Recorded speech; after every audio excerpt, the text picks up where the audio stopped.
by allowing myself to really go for success without any financial success really opened up the possibilities. With not thinking about, okay, how am I ever going to get enough money to drive a Porsche? And more think about how can I get as many people in Africa upcycling waste. And thinking about that second goal gave us a lot more opportunities to actually work with these guys there and creating job opportunities for artisans in both Kenya, Zanzibar, South Africa, and so on.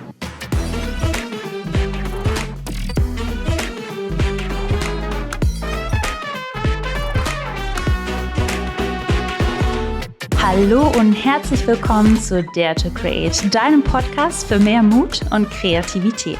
Mein Name ist Aimie-Sarah.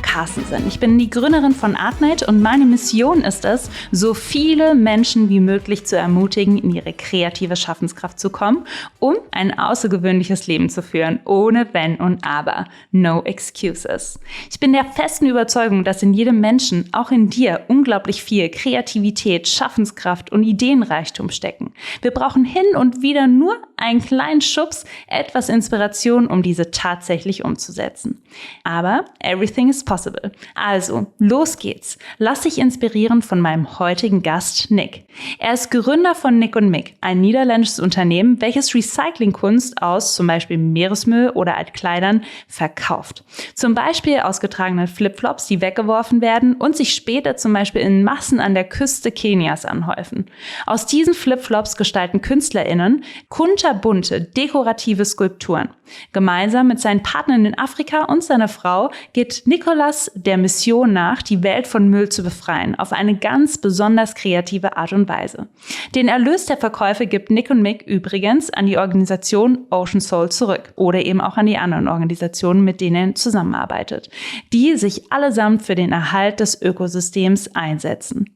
Nicht wundern, das Interview ist auf Englisch. Ich wünsche dir jetzt ganz viel Spaß beim Zuhören. Los geht's. The Artwork.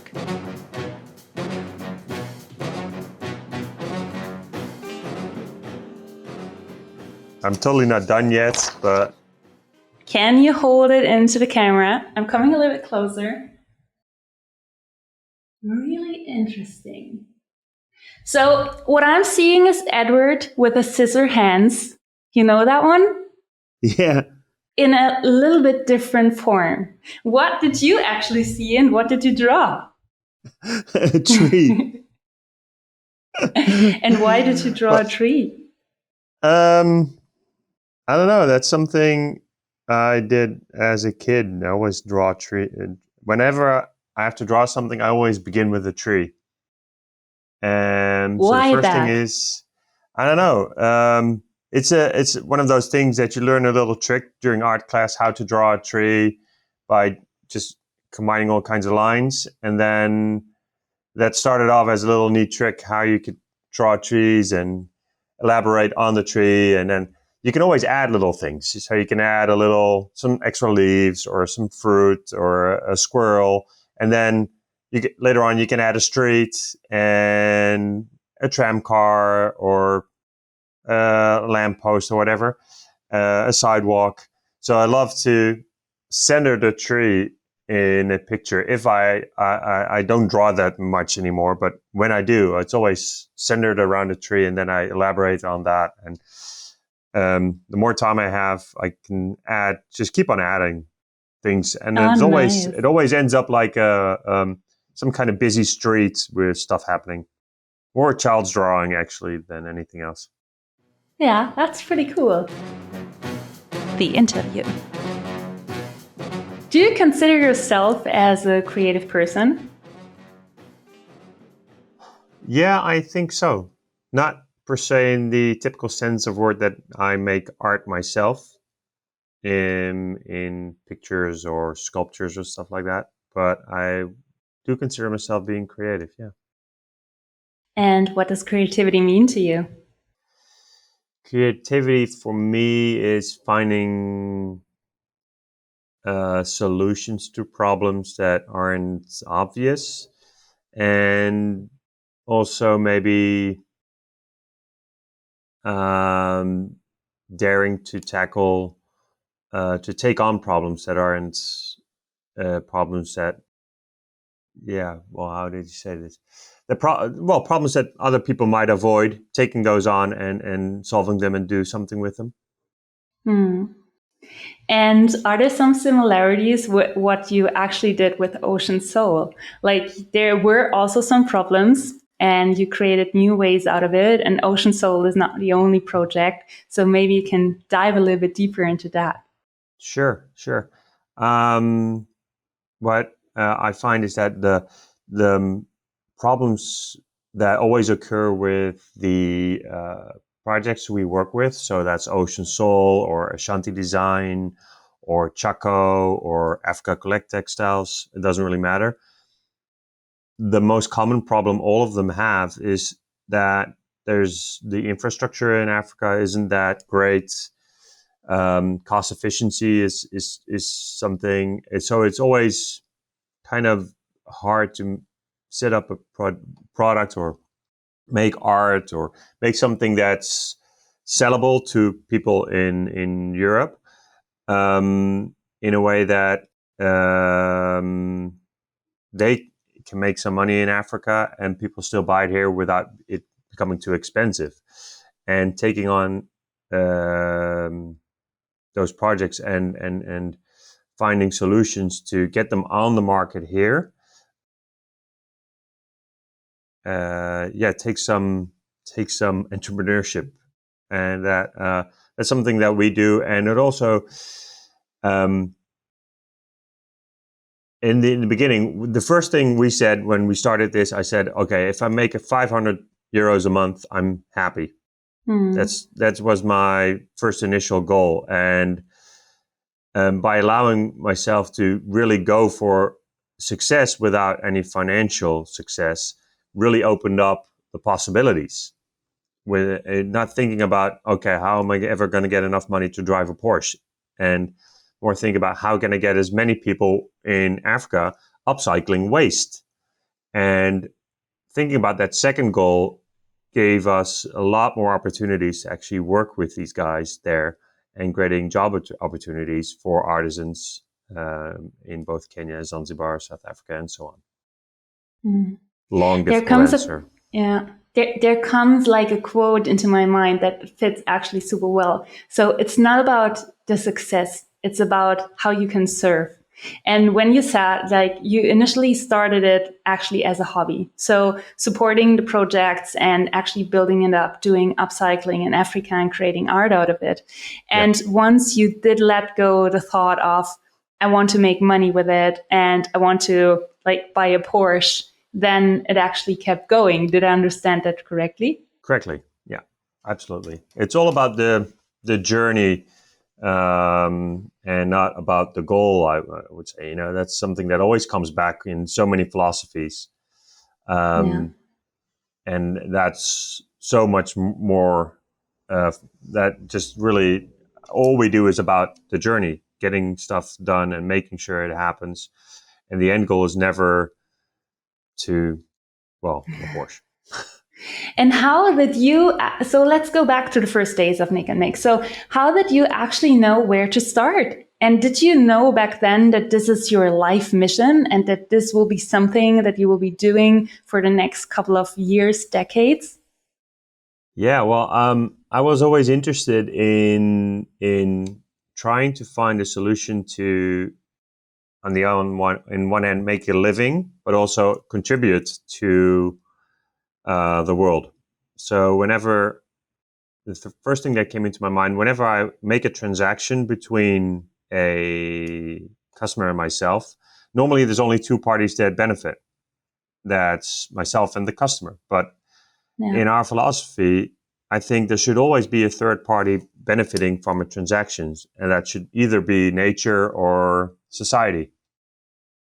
And so when I finished my education, my brother came back with a few sculptures he bought from the guys at Ocean Soul.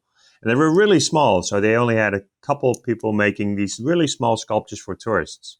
But they got a lot of media. What? Just sorry for interrupting out of flip-flops. So they take old flip-flops from the beach that wash up And flip-flops are the most worn shoes in the world, mainly worn by the poorest people in the world. Yeah. We estimate that about 3 billion people worldwide wear flip-flops, and they wear them in countries that don't have a waste disposal system. So that means that most of these flip-flops end up on the street or in the bushes or on the beach. And when it rains, they end up in the river, and then the river washes down into the sea. So they become a part of the plastic soup, but also wash up on the beaches all over the world and also in Kenya. So in Kenya, they started cleaning up the beaches and taking these flip-flops, and local artisans that used to do wood carvings asked them, can you stop making wood carvings, but use this waste that's already there, thus leaving the trees where they are and cleaning up beaches at the same time. And this went really well. They sold loads of sculptures to tourists, and it went so well that they even went on CNN, National Geographic, and they had a little post on German television as well. And this is, I would say, about 12 years ago, maybe 10, 12 years ago. And their only problem is that they were selling small sculptures to tourists, but this wasn't enough to be to scale up. Yeah. So they needed some method of scaling up. And whenever they got a question from somebody out of, somebody from Europe calling, I would like a sculpture, they were just not professional enough. They didn't have the tools to take on such a question and actually fulfill it. So they needed help with that. They told my brother when he was in Kenya, he did an internship at the Dutch embassy. And they told him this story. And he came back from Kenya and he told the story to me. And I thought, wow, this is just something that totally fits in my philosophy of creating a third win. Of how can I sell something, make a living out of it, or at least some money out of it, and then also make sure that both the planet and people in Africa benefit from it. And then we started it up with a crowdfunding. And the crowdfunding went crazy well. So a lot more people than I thought that these were amazing sculptures. And that was pretty much the start of the whole business. Yeah. So it sounds quite simple, to be honest. So your brother figured it out and found that organization in Kenya. They are creating artwork out of old flip-flop waste, and you actually supported them as an organization to scale everything up so that they're now shipping worldwide their artwork. And then you set up a crowdfunding campaign and get the project started. Understood correctly? Yeah. Well, yeah. We only had 750 euros because I just finished school. My brother did an internship, so we didn't have any money at all. But we really wanted to help him. And the crowdfunding gave us some money to start up with. But more importantly, the crowdfunding showed us, because we had 250 crowdfunders in just the Netherlands, that showed us that a lot more people than just us like these sculptures. And that's really, so it's really a good market research as well. And that really helped us to start up. You really dared to create. And were there some doubts also in the beginning where you said like, oh, is this working? Or was it like your brother told you from that and then you kept going and thought, okay, this is it. This is like the mission that I'm on. And then you were just doing it. Yeah, pretty much. We don't think too much about stuff. We don't make a lot of plans. We just see something and say, wow, this is really cool. And then we just go for it. And then the problems come afterwards. And with Ocean Soul, we had a ton of problems.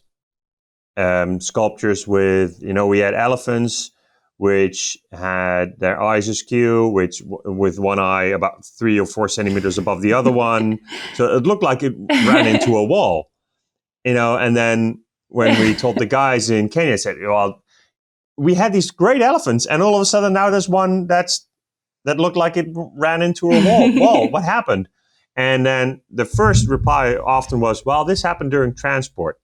I said, well, it's made, an eye cannot be displaced during transport. So we really had to find who of the artisans there are who makes the nicest elephant, pretty much. So they were with quite a small team then. They started off with about 10 people then, and they grew to more than 90 people now with our help. Wow. But so what we did is, we got all these elephants in, and there was one that was really, really nice. And then we took a picture of it, send it via WhatsApp to our the workshop manager, and he just went around to all the guys and showed them, okay, who made this elephant? Did you make this elephant? Did you make this elephant? Did you? Okay, we found out who made the elephant. So from now on, Samuel is the elephant guy, and more people. So he has a small team now, and they all make elephants. But whenever an elephant is finished, Samuel is the one that says, okay, this is how an elephant should be. And that's pretty much the same as they did it in antiquities. When a big sculpture was made, Michelangelo didn't make all of the sculptures by himself. He had a lot of trainees making these sculptures. And then in the end, he said, okay, this is good. It can go out. And I think that's pretty much the same. Nice. So this is like really, really cool. So you have then experts for elephant, giraffes, etc., right? Yeah. And a couple also that just make tailor-made stuff. We did a big grizzly bear last year. So then you need a couple of guys that really understand the anatomy of animals and just have a natural feel for it. For instance, Jonathan, he came to Ocean Soul and he wasn't even a woodcarver. But we showed him a picture of a llama, and 2 days later he made a llama. And it was spot on. Wow. It was an exact llama. And we often get the question, can you do a flip-flop carving workshop? And people don't understand how difficult it is to make a 3D anatomically correct animal. It's insanely difficult. And Jonathan just has this, what's that, Fingerspitzengefühl? Or how do you say that? Is that a German? That's the German word for it. Yeah. And he just makes it. He just show him a grizzly bear. He makes a grizzly bear. And so it's really great having a couple of these guys to just see an animal and just recreate it. Yeah, this is nice. And you said just a couple of minutes ago that you do not think too much. So you see something, you see an opportunity, then you just get started. Yeah. And why do you think so many people are hesitant? Because there are so many opportunities out there. There are so many opportunities to help or to do something good. And what is your secret sauce, I would say, that you're not thinking too much and get into doing mode quicker? Okay. Well, let me first say, I don't like help books and stuff like that, because everybody has their own way of doing things and everybody has their own route to sort of speak success. So what works for us doesn't necessarily work for somebody else. But what I've learned and what really worked for us is that when you're really passionate about something and you just take it on, people just really hook on to your passion. If you're genuine about it, it just takes off. Just yesterday, I did a presentation and the room was filled with people who just really got excited and said, your story just is so authentic, and they really just hook on to that. And then, my biggest tip is just find something that you really love and really are so convinced about having to do. And if you communicate that to people, I'm sure that it will be a success. And especially in these days, if you try to help other people with what you're doing, that just really gets people going these days. Luckily. Period. That's a good one. Yeah. And is there something that sometimes demotivates you in your daily work? Because your work is all about fighting the preservation of the ecosystem. And I can imagine it comes with a lot of challenges as well. So are there some demotivations sometimes happening as well? Well, sure. You get all these things. And in the beginning, I watch way too many documentaries about the ending of the world because of climate change and all that kind of stuff. And I was just so depressed about, the state of the world and society. And if you watch too much TV and too much news, you get such a depressing image of what's really happening. But the thing is, there's so many good stuff happening in the world, but that doesn't ever make the news because most of these processes take a long time. For us to set up Ocean Soul takes years. So it isn't news. We did it yesterday, we're doing it today, and we're growing little by little every day. So the definition of news is that it's something out of the ordinary that happens on a singular event. And all these good things happening in the world, all these processes are hidden somehow. And I try to just focus on all these positive people. We often go to meetings where we find so many more other social entrepreneurs. And we literally get together with hundreds of people. And the vibe there is great. I know it's a kind of a bubble we're in, but still that vibe for everybody that's irradiating through the room is just amazing. And everybody wants to help with another. And the collaborations just go off automatically. So we work together with all kinds of social enterprises. And that really just gives us so many positive vibes. So really long answer. I don't really get depressed anymore at all about all the bad things that happen in the world. I just try to do just positive things and that just focus on that. That's great. Is there anything that you think that normal enterprises or business entrepreneurs can learn from social entrepreneurs? Yeah, I totally understand for let's say regular business that it's really hard to change around. You've got your business model and it's focused on making money, and then changing such a big machine around to have a social or environmental impact isn't something that you do over a day, but the necessity for it is obviously huge. And for us, the products and the art we make is intrinsically better for the world. So it's kind of easy for us, obviously.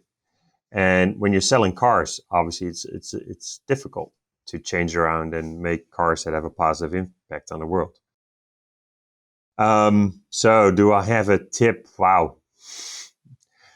I don't think so, because it's just... Or a wish. Could also be a wish. Well, yeah, it's a wish that more corporates would think about their kids, and their grandchildren, all these guys in the boardrooms. And it's just guys, and that's something that really annoys me as well. There should be so many more women in boardrooms, because women think about their kids, and guys think about, I don't know what. Yeah. They think about their cars. No, I'm not. There's a trend going through this. I'm not a big car lover. But this is really great commercial in the Netherlands where you see a boardroom with the CEO of Shell, the CEO of a big insurance company. There's 5 or 6 CEOs, and at the other end of the table, there's a little girl drawing a picture, and the CEO of Shell is just, he has his meeting with these guys, but he sees his granddaughter sitting there making this picture, and then all of a sudden he says, "Fuck it, we're going to stop drilling for oil. Why am I still drilling for oil? Yeah. It's crazy." And then, there she is. There's the future, and I'm still drilling for oil. Why am I doing this? This just undermines her future. And then all of a sudden, all these CEOs say, "Okay, we'll stop it," as if that's how it should be. Obviously, it's not happening. But it's a really nice commercial, and they did a really good acting on it. And yeah, I wish that when I'm just really imagine that, I get some goosebumps, where I'm saying like, oh, this would be amazing if this actually would really happen. It's like the CEO of Patagonia, gave away his whole company. And like that, that it can be done. It's just... How fantastic is that? Yeah. Yeah. It's just, and I think other companies can do that well. As if there's just the will for it to do it, Yeah. it should be doable. You know, we made these huge changes. If you saw what Everything is happened, possible if you have the will. Yeah. yeah, if you see what happened Yeah. in the Second World War in Definitely. America, you know, America was and this is totally off topic, but their navy was like the 20th biggest navy in the world. By the end of the Second World War, they had the biggest navy by far. They produced a battleship every single week.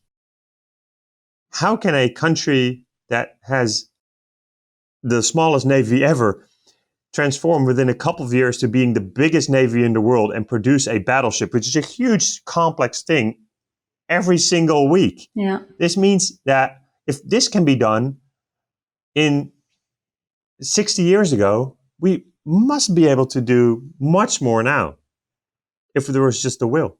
What is holding us back? Many of us. Invested interests, I would say, yeah. And the complexity of society. Let's get back to yeah, that's true. That's true. We actually met a couple of weeks ago also in Berlin, and I want to come back to the women. And you showed me a project that you're also supporting, and actually it's a project where out of old jeans that are also shipped to Africa, carpets are made of. And maybe you can tell us a little bit more about it, because I'm still so fascinated about a motif on a carpet and also the meaning, but I want to hand it over to you to tell a little bit more about it. Sure. I'll try to keep my answer a little bit shorter than before. The carpet that we're talking about is the African Queen rug, and it's made by Africa Collect Textiles.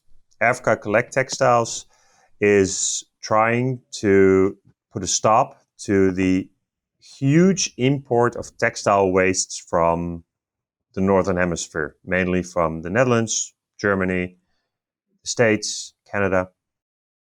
All our secondhand clothing, like 95% of it, ends up in Africa. And it's supposed to be recycled, but it isn't. This is crazy. Yeah, it's.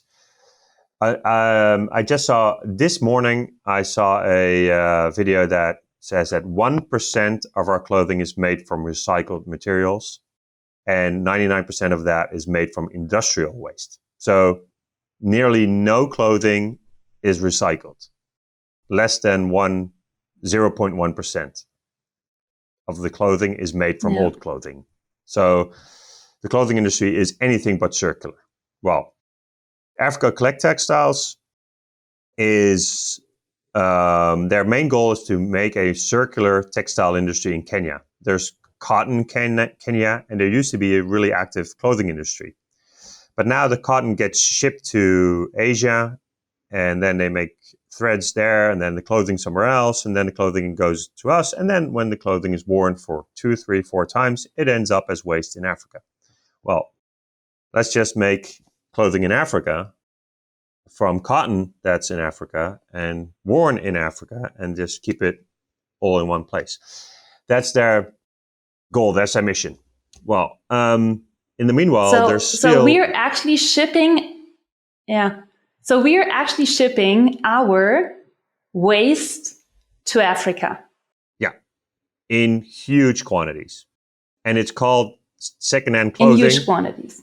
Yeah, it's called secondhand clothing, but it it's not used as secondhand clothing. No. It's waste. It gets dumped on huge waste dumps, and it goes into rivers, or it's set alight, and then it just burns and creating toxic fumes. And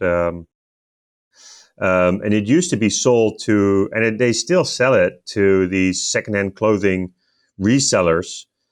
And before the fast fashion industry, most of those clothing that was sold to these secondhand clothes sellers, about 90% of it was still wearable. But since the fast fashion industry, with H&M, Zara, I'm all about name shaming, Primark, their clothing is such worthless. If you put it in a washing machine 4 times, it just falls apart imagine if you put it on a washboard in Kenya, you just tear it apart immediately. So all this clothing that goes to the resellers, they pick out 4 or 5 pieces, and the rest they just dump straight away. So that's what Africa Textiles is all about. The rug that they produce is made from 40 non-wearable jeans. So these are, for instance, these cheap jeans from these fast fashion industry, but also XL, XXL sizes. There aren't that many XXL Africans out there. So why are we shipping these sizes to them, you know? They can't use those. Yeah. So we take all those jeans that aren't sellable, and those are then cut into strips. And Margaret Amimo is the weaver that, and there's now also a second weaver that produces this beautiful rug with a African lady on it, with a big afro and an earring that's in the shape of Africa. Her head is slightly bigger than the carpet, which symbolizes that her ambition for Africa, for herself and for Africa, is bigger than the confines in which she grew up in.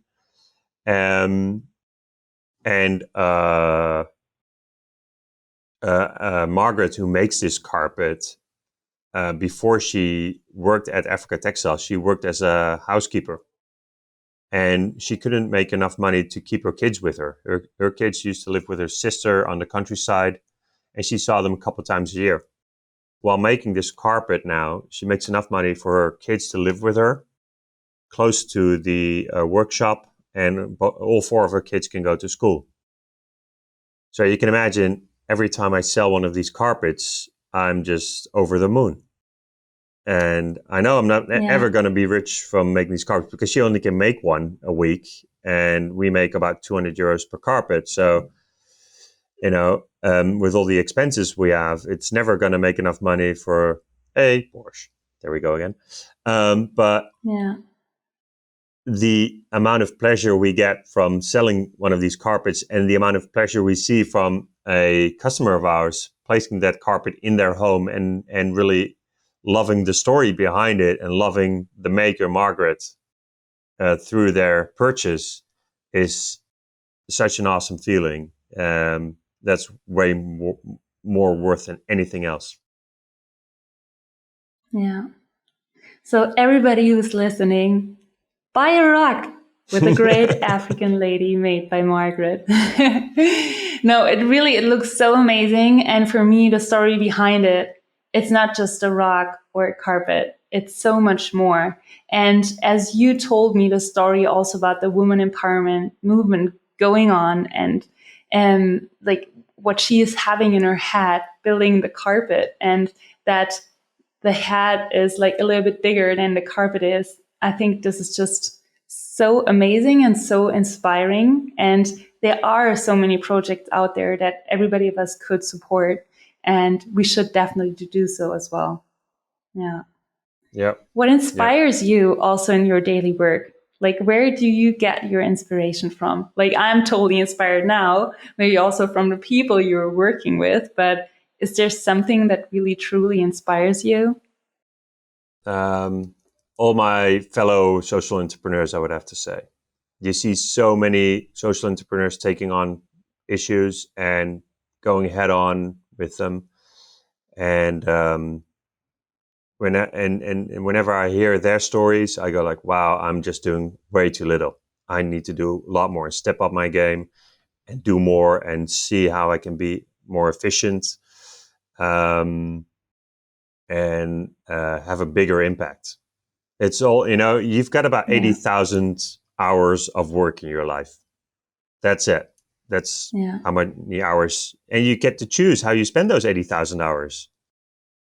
How are you going to spend those 80,000 hours? True. It's all up to you. So are you going to spend it behind some laptop, digging up numbers for some firm, and have this is term bullshit job? Or are you going to spend those 80,000 hours of your single life, the only one you're ever going to get, and do something with it? And, you know, when I heard that for the first time, I went like, yeah, that's it. You have a limited amount of time. So let's spend those hours well. Yeah. So the most valuable gift that we have in life is time. So I'm really thankful that you're spending this hour with me today and also with all the listeners, because I think it's so important that you're spreading the word with everything that you're doing. And I think it's really, really inspiring. And like, you have found your passion and also your mission that drives you every day. And let's assume there's someone listening right now who's not there yet, who doesn't really know how to turn a dream or a vision into reality, because she or he might be too scared to make the first step. And what do you think are good ways to really change that perspective and start turning a vision into reality? Oof, that's a big one. That's a big one.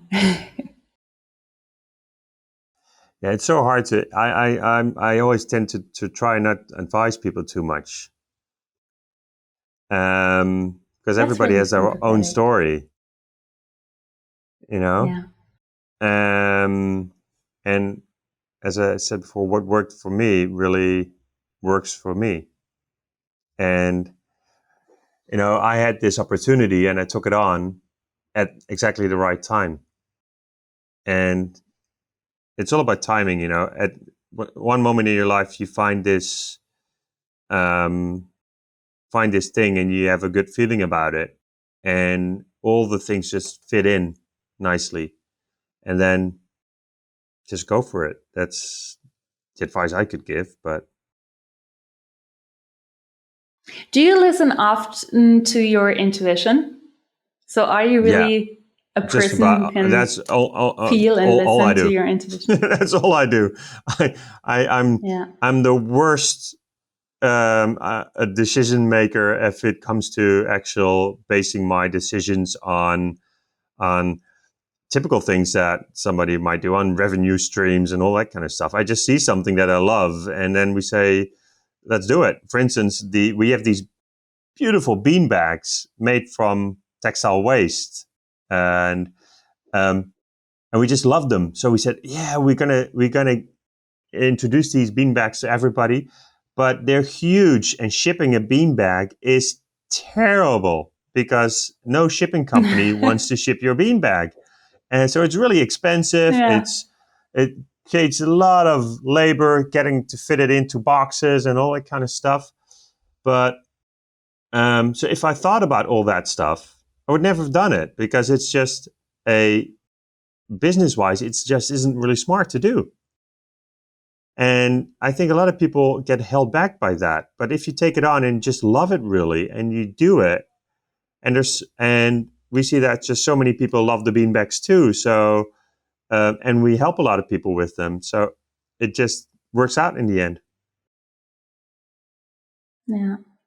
And you have come quite far now in the last 12 years. So as you said, you have the bean bags from a project called Ashanti. You also have normal bags and decorative pillows that you're producing as well. You have Ocean Soul for really creative artwork and sculptures, mainly also animals.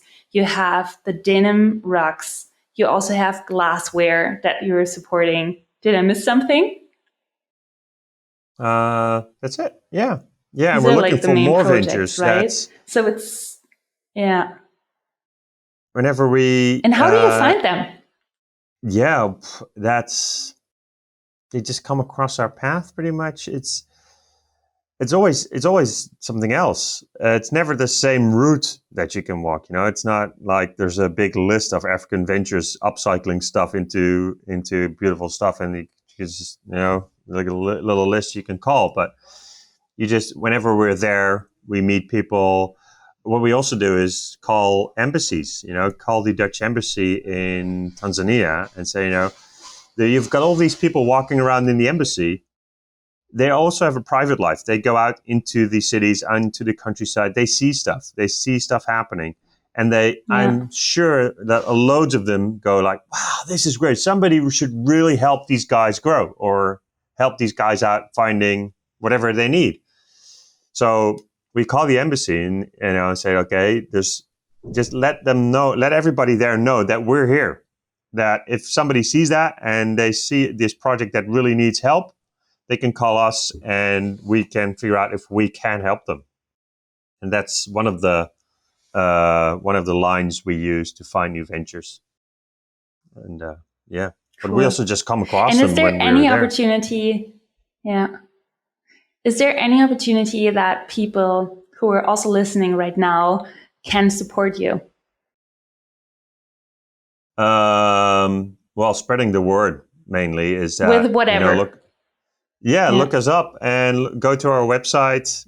And we've got loads of videos how our stuff is all made with the guys in Africa that really tell their own story.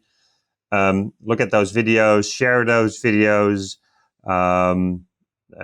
This podcast obviously helps a lot. So we really thrive on free publicity pretty much. And we don't do any advertising. And obviously in the end, what's the core of our business is that we believe in trade, not aid.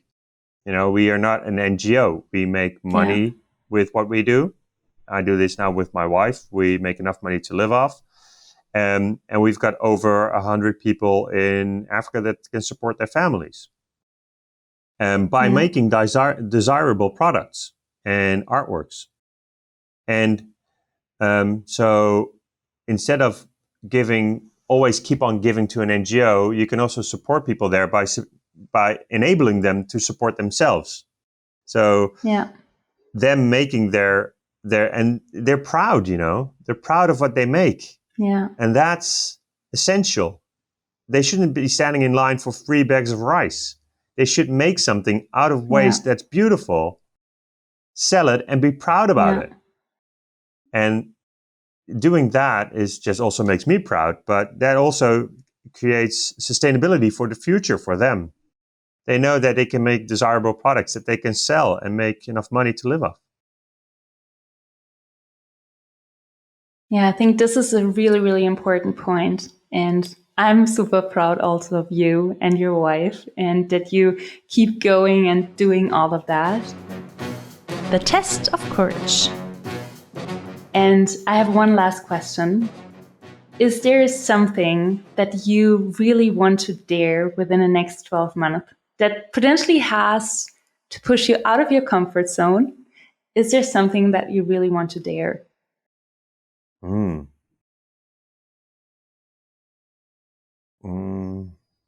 Yeah, there's obviously with Ocean Soul, we want to make bigger and bigger sculptures because it's just so much fun. So what we're actually really looking for is somebody who would challenge us to make a sculpture that's out of our comfort zone. A couple of years ago, somebody asked us to make a dragon. And we're like, okay, a dragon, a Disney dragon, a Lord of the Rings dragon, a Chinese dragon, an Irish dragon. They can be all kinds of dragons. So then making a dragon with the guys in Africa who've never ever seen, well, nobody's ever seen a live dragon, but they don't live with books and TV that much as we do. But for them to imagine a dragon that also a client likes and that has the right shape and proportions, that was a really challenge. So I would say if we could make something in these upcoming 12 months that's so out of the ordinary, that will be the biggest challenge, I would say. And then getting it from Kenya to us, to somebody, that's always a challenge and a lot of fun. So I would say, something like that. Yeah, maybe somebody listens who wants to have a giant sculpture of, we don't know what yet. We don't know what. And that would be the challenge. Yeah. If they would come to me, they would come to me and say, I want a big giraffe. I say, okay, sure, we can make a big giraffe. We've done that before. Yeah. But, challenge us, say, make, I don't know, a car, a bus, a tree. I don't know. Could be anything, And one last fun fact that you told me when we met in person is that Germans usually buy elephants, right? Yeah. And other countries? In the Netherlands, everybody buys giraffes. And in Germany, there was a lot of people buying elephants. And in Belgium, everybody buys hippos. I don't know what. This is so funny. I don't know why. It's Me just neither. something. We just keep it as it is. Yeah, that's we don't need to know. Yeah. And one last point for everybody who's watching this on YouTube, you just showed me like this giant moose hat. Can you just like show it maybe quickly into the camera because it looks so amazing. I will grab it right now. Wait 1 sec. Thanks. There we go. I really love this. So it's like a giant moose hat, really colorful, out of old flip-flops, and it looks just fantastic. Thanks. Yeah, this is, we just got this in last week. So, and it came along in a big container that also had a 5.6 meter high giraffe. That's the biggest giraffe we've ever made by now, thus far. Wow. So this is it's always so cool. It's always like Christmas whenever a container arrives. You know, a container arrives from Kenya, it's Christmas because we get all these boxes and there's always something new in there. We had parrots and we've never made parrots before. So one of the guys made a really nice parrot and we said, let's come up, let's do parrots. And so every once in a while, the guys there, they get some time to make something for themselves. And whenever it's something that's really nice, we say, okay, let's make 10 of them and see if people here will buy them. Yeah. Hopefully they will do. Christmas is also coming. Every year, birthdays are coming. And I think everything that you're doing on Nic&Mic.nl is like also amazing for a great gift, supporting people in Africa, supporting your organization. And I want to thank you so much for this time. Thanks a lot for telling us more about what you're doing, for like involving us into what you're doing, teaching us what you're doing, and thanks for really making a different impact for the good. Yeah, well, you're very welcome. Thank you very much for allowing me to tell and share our story, especially to people in Germany, because when we met in Berlin, the enthusiastic reactions we got where we met from all the other people visiting the event was great. Yeah. It's just amazing how many Germans really love what we do, even more than people here, I would say, almost. So let's spread the word. Cool, thanks. Nice, thank you.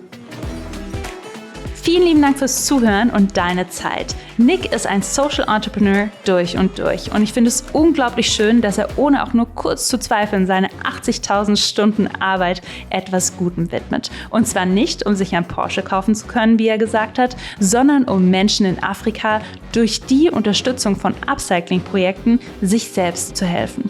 Wenn ihr also das nächste Mal ein Geschenk für jemanden sucht oder euch selbst beschenken wollt, denkt an Nic&Mic. Die Figuren aus Flipflops, die Teppiche aus gebrauchten Jeans und die vielen weiteren tollen Produkte. Denke auch darüber nach, wenn du das nächste Mal Klamotten shoppen gehst, ob es wirklich notwendig ist. Wir haben doch eigentlich alle mehr als genug.